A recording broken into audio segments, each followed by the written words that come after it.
Hey guys, I'm Jason White. This is my channel, Jason's Weird Reads. Thank you for joining me.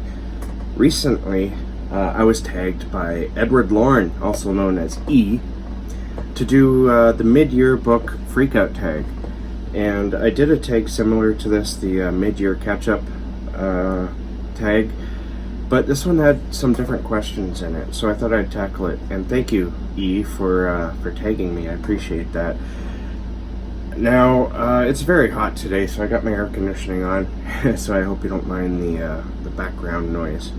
Okay, let's get into the questions. Question number 1. What's the best book you've read so far in 2019? And in that last video I mentioned, I said Same Deep Water as You, I think, by Chad Lutzke. But this time I'm going to go with Penny for Your Thoughts by Matt Hayward and Robert Ford.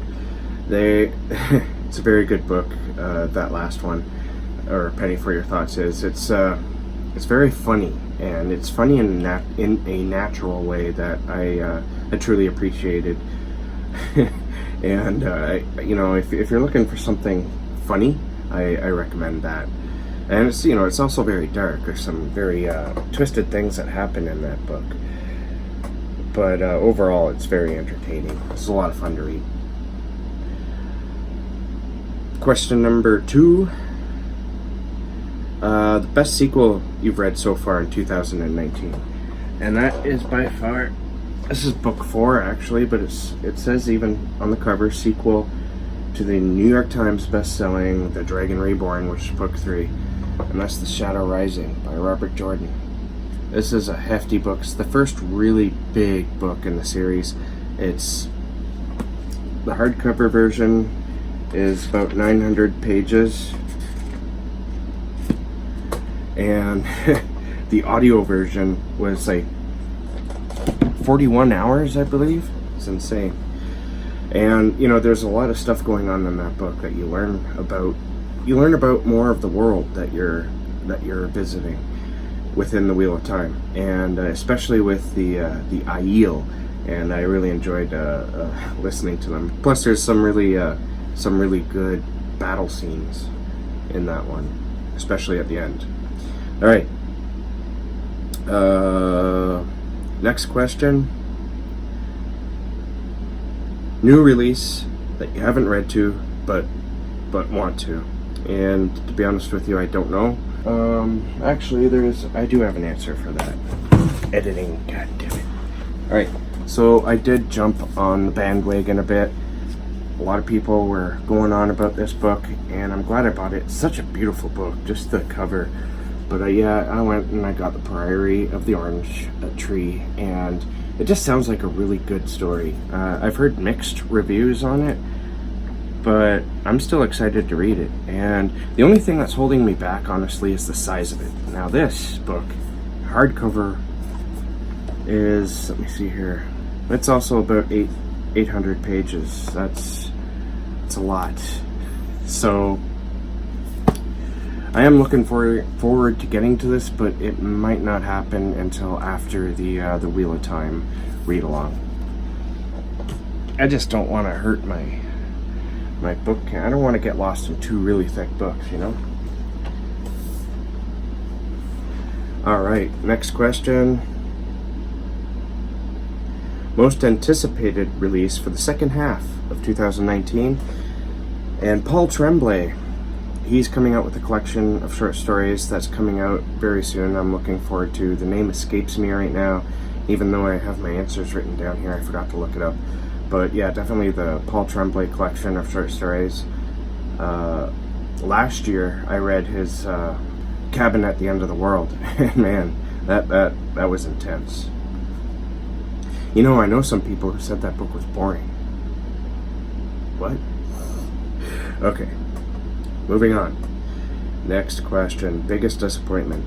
Last time, biggest disappointment, last time I said Mapping the Interior. This time I'm going to go with Terracell by Tim Curran. Tim Curran is a favorite author of mine, and I enjoyed a good part of this book, especially the beginning.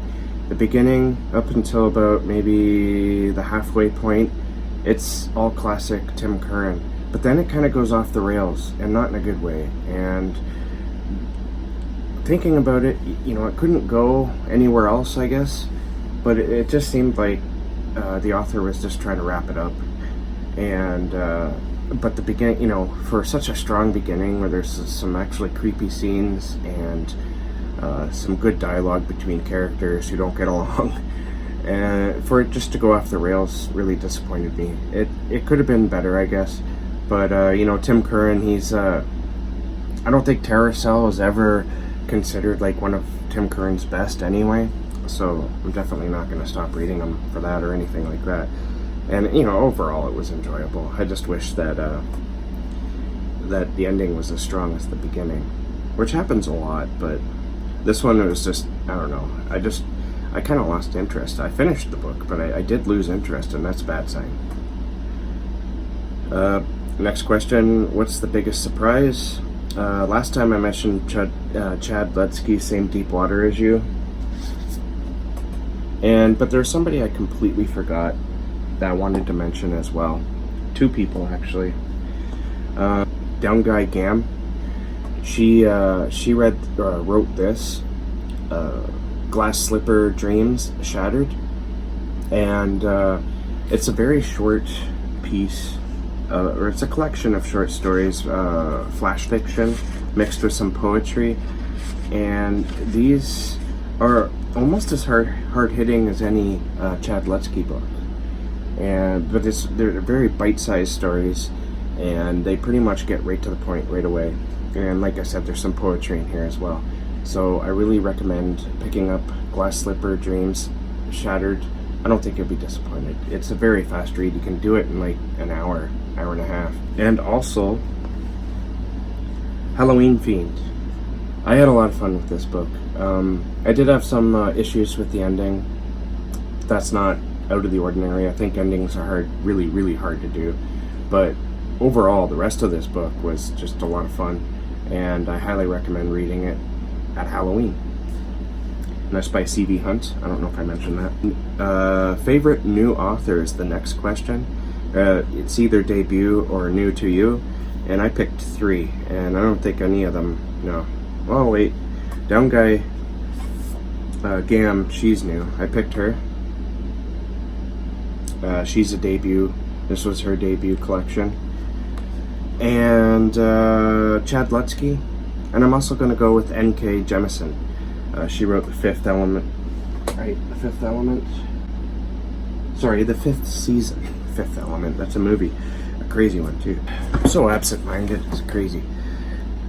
Fifth Season by N.K. Jemisin. It's another series I'm looking forward to getting back to, but this book blew me away.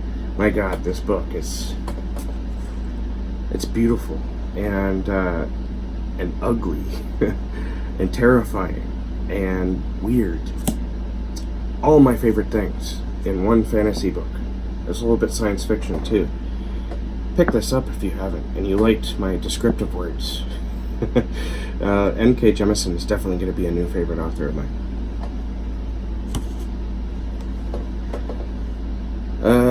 Next question, newest fictional crush. I don't have one. I don't really get crushes on fictional characters. Not really. I sometimes really enjoy following a character around, but to get a crush on a character, that doesn't really happen for me. And newest favorite character, I'm going to go with the main character, although I can't remember the main character's name, but from Cameron Chaney's There Are Monsters Here. And the reason why I went for that is because this character is seriously haunted, and one thing I really enjoyed about him is that he goes for it and attacks what not only haunted him, but his entire family, and he just has it out with this demon sort of entity, and I love that. And that shows a real strength in the character, and the way the character spoke, just in the narrative, it just pulled you along, and I found myself rather swallowed by this character's world, and I wanted to read more of it. Next question, a book that made you cry.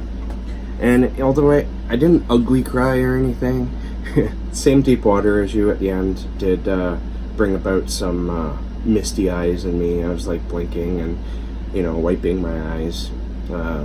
So that's definitely an answer for that. I don't always cry in books, although I have cried. Horns, I think, made me cry the most. That was almost ugly crying. Let me tell you. Alright. A book that made you happy is the next one. And I'm going to go with Penny for Your Thoughts again, mostly because it had me laughing out loud with some of the crazy things that happens in that book. It's not like slapstick comedy. Don't go into it thinking that. It's just some very intelligent comedy happening in that book. And so the first half of that book is filled with this pretty crazy, well, not crazy, but really well done comedy. And that coincides with some of the horrific elements. And I just, you know, I had a good time reading that book. It made me happy, for sure. Okay, the next question. Most beautiful book you've bought so far this year or received, and there's two. The first one I've already talked about. I found this at my Chapters bookstore, and that's it's the, what is it? The series is like dark fantasy, although it says gothic fantasy on here, I think, but it's by Flame Tree Press and or Publications actually, and it's the collection of Bram Stoker's short stories. Sorry if the camera angle changed there. For some reason, my camera just stopped working. Anyways, this is a very beautiful book. My biggest complaint is the print. It's so small. I'm gonna have to look to see if there's any ebook versions of this. But I basically bought it as a cover buy. It's just so beautiful, and I just love the idea of having that, you know, a collection of this series actually, because there's other ones by like H.P. Lovecraft, Edgar Allan Poe, and whatnot. I would love to have a series of these in my bookshelf. Just the spines, like, it's very shiny, very shiny. And also H.P. Lovecraft's. I got this for Father's Day. It's the complete fiction of H.P. Lovecraft, and it comes in its own little box. If you look in the corner here, you can see that it says, or it has H.P. Lovecraft's signature imposed upon it. And the book itself is nice cloth cover, hardcover, and it's pretty nice inside too. There's a picture of Mr. H.P. Lovecraft himself there at the front, and you know, I found that the font they used is kind of strange, but you know, it's not quite as small as it is in the Bram Stoker books. It would have been cool if maybe there was some more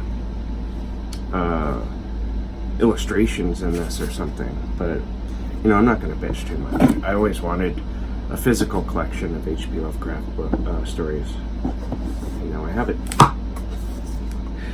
Alright, final question. What books do you need to read by the end of the year? And my answer to that is quite simple. I just want to keep up with and maybe stay ahead of the Wheel of Time read along. And it's going well right now. I'm a little bit ahead, not as far ahead as I was. Shadow Rising really slowed me down. It's so huge. And the next book, I'm on book 5, Fires of Heaven.